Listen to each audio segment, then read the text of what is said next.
Ya, pasca ditetapkan sebagai tersangka kasus suap dana bansos COVID-19, Rumah Dinas Menteri Sosial Juliari Batubara di Jalan Widya Chandra, Jakarta Selatan terpantau sepi. Tidak ada aktivitas maupun penjagaan khusus di sekitar Rumah Dinas Mensos Juliari Batubara. Pagar rumah juga tertutup rapat. Sementara di garasi rumah terpantau ada 2 mobil, salah satunya diduga mobil dinas menteri dengan nomor polisi yang sudah tidak terpasang dan 1 sepeda motor patroli pengawalan. Rencananya KPK akan melakukan penggeledahan di rumah dinas Mensos yang berlokasi di Jalan Widya Chandra, Jakarta Selatan.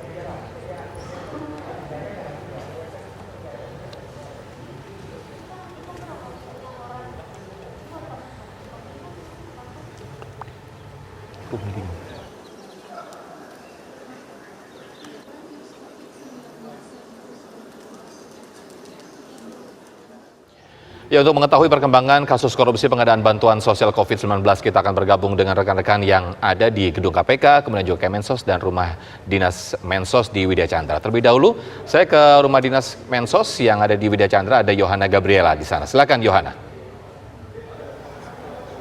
Ya, selamat petang Sofian, Syira, dan pemirsa di rumah, bahwa saat ini saya sudah berada di depan rumah dinas Menteri Sosial Juliari Peter Batubara yang berada di Jalan Widya Chandra, Jakarta Selatan, di mana terpantau di tempat ini cukup sepi. Bahkan saat kami pantau dari luar, ini di dalam rumahnya ini tidak terlihat adanya orang ataupun penghuni. Namun pada saat kami mendekati rumah tersebut, memang terdengar adanya aktivitas seperti suara televisi, namun kami tidak bisa menemui orang di dalam rumahnya, sehingga kami tidak bisa menanyakan lebih lanjut mengenai kapan terakhir Menteri Sosial ini berada di dalam rumah. Dan juga terpantau dari luar bahwa adanya sebanyak 2 mobil yang terparkir.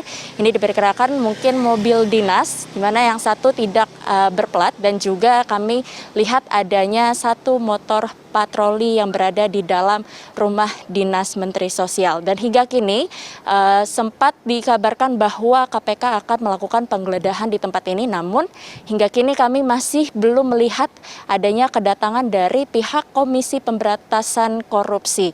Dan seperti yang kita ketahui bahwa tadi dini hari Juliari Peter Batubara atau Menteri Sosial Republik Indonesia menyerahkan diri ke KPK, dan hingga akhirnya KPK menetapkan Menteri Sosial sebagai tersangka. Dan hingga kini kami juga masih terus menunggu langkah berikutnya yang dilakukan oleh KPK di tempat ini. Kami kembalikan kepada Anda, Sofian, di studio. Yohana Gabriela mengabarkan langsung dari Jalan Widya Chandra, rumah dinas Menteri Sosial. Lalu apa perkembangan informasi dari gedung KPK? Rizky Darmansyah yang akan mengabarkan. Rizky, apa informasi terbaru? Iya, Syira, hingga saat ini Komisi Pemberantasan Korupsi masih memeriksa 2 orang tersangka dalam kasus dugaan suap pengadaan bansos COVID-19 di Kementerian Sosial Republik Indonesia.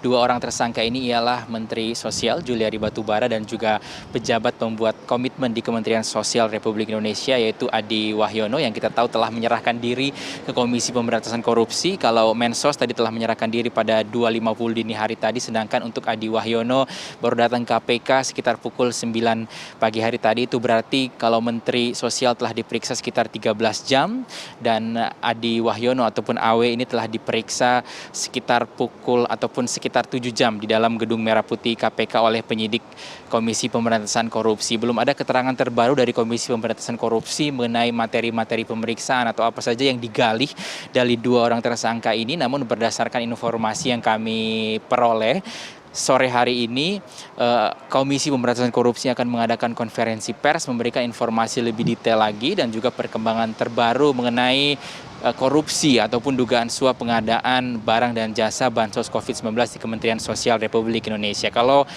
tersangka sebelumnya, 3 tersangka ini telah selesai menjalani pemeriksaan oleh Komisi Pemberantasan Korupsi, yaitu MJS, AIM, dan juga HS, di mana ketiganya akan ditahan selama 20 hari ke depan atau hingga 24 Desember 2020.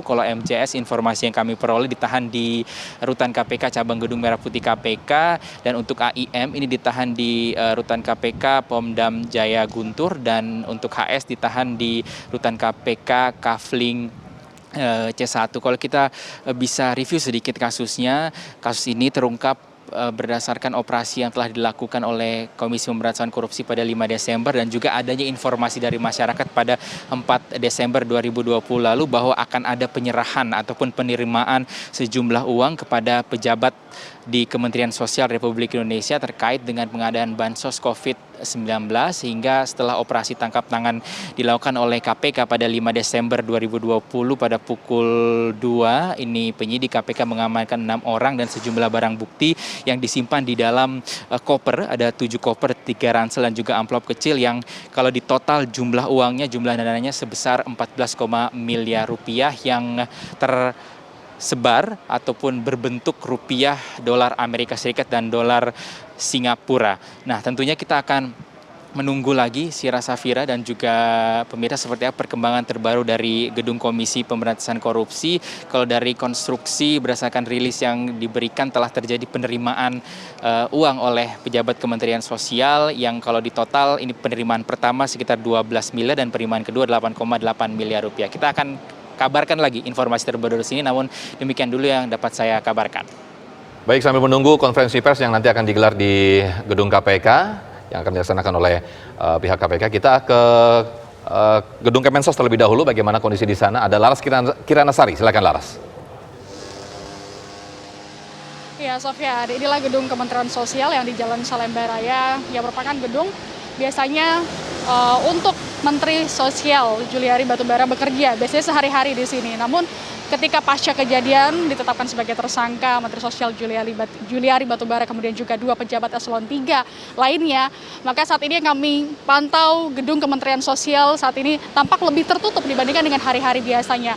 Biasanya meskipun di hari Sabtu atau hari Minggu ketika kami melintas di depan gedung Kementerian Sosial, kami masih melihat pagar depan ataupun juga gerbang depan ini masih terbuka begitu. Namun berbeda dengan hari ini ditutup, pun juga malam hari kemarin juga ditutup, sehingga kami awak media juga tidak bisa untuk memasuki lingkungan sekitar di dalam Kementerian Sosial. Meskipun siang hari tadi, Sofian, Syira, kami sempat diizinkan untuk masuk ketika meliput konferensi pers. Dan tadi juga sudah disampaikan oleh Kementerian Sosial, tadi diwakili oleh Sekjen Kementerian Sosial Hartono Laras, bahwa ia begitu terpukul dan juga terkejut dengan kejadian ditangkapnya Menteri Sosial Juliari Batubara dan juga 2 pejabat lainnya. Namun kemudian juga mereka akan kooperatif, akan bekerja sama dengan pihak KPK dalam hal ini untuk memberikan data ataupun juga informasi untuk mengembangkan kasus suap paket bantuan sosial COVID-19 ini jika pun nanti akan diperlukan oleh pihak KPK.